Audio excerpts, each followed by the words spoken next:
Vick. Would you explain the bill on the inattentive driving and where you stand on that and why?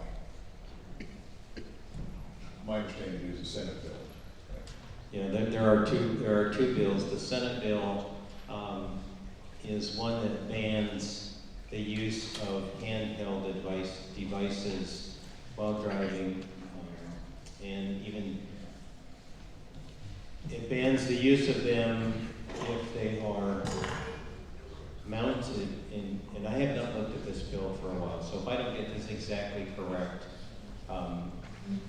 it's not deliberate obfuscation, it's just, I don't remember.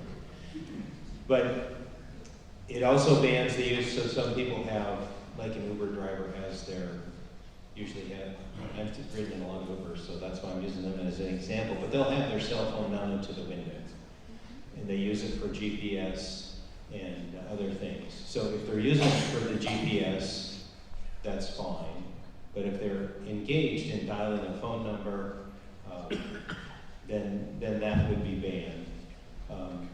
And the intent of this is to get people to pay attention to their driving. That's why it's called an inattentive driving law. The number of accidents from cell phone use is now higher than the number of accidents from alcohol abuse. So, and the last public poll said that 86% of the people in Idaho support the banning of the use of handheld devices. So I'm gonna turn the question, because this is a very difficult issue for me, because I believe that we should, if you're gonna pull somebody over for inattentive driving, you should treat everybody the same, whether they're using their cell phone, they're putting on makeup, or they're eating a hamburger.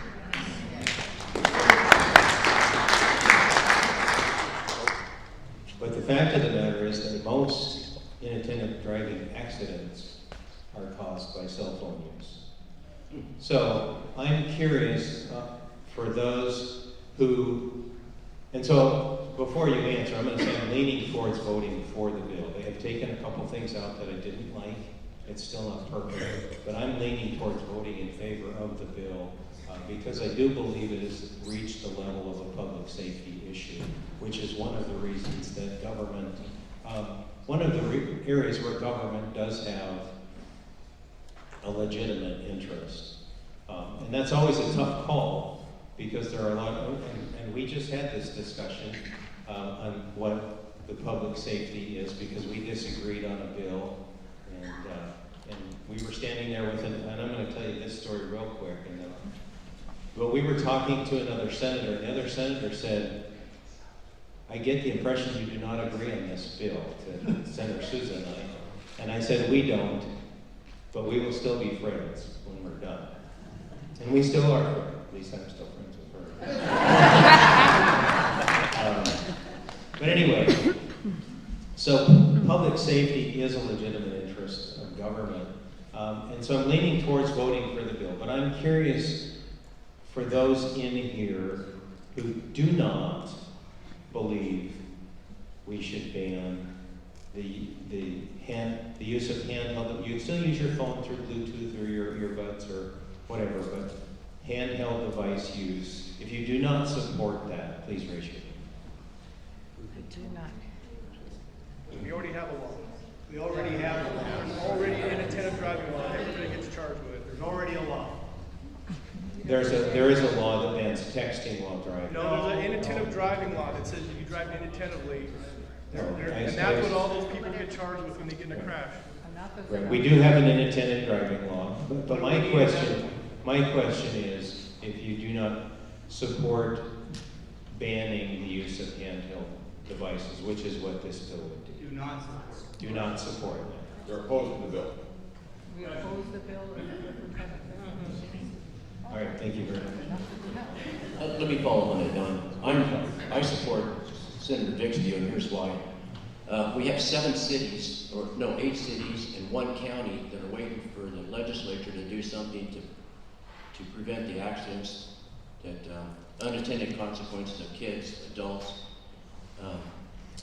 people that don't have a choice, they end up getting in a wreck. But they're waiting for us to do something. I'm for government staying the hell out of everybody's way unless it has to do with public safety. And I was in law enforcement for 25 years, and I saw the unintended consequences involving injury, death, and just the loss of life. So this is one instance where I'm for us doing something to protect people's health and injuries. I understand about the other law. Well, if you were a cop, you should have pulled him over for talking on the phone instead for the law that exists. You guys put laws on top of laws and not doing anything about the law in the first place. John, give me a right. I'd be glad to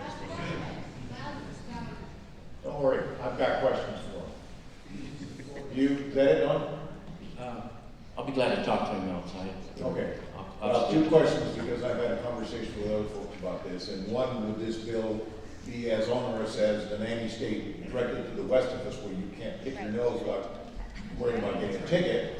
And I'm being facetious, but you can't eat, drink, or other things. So is that included in this bill?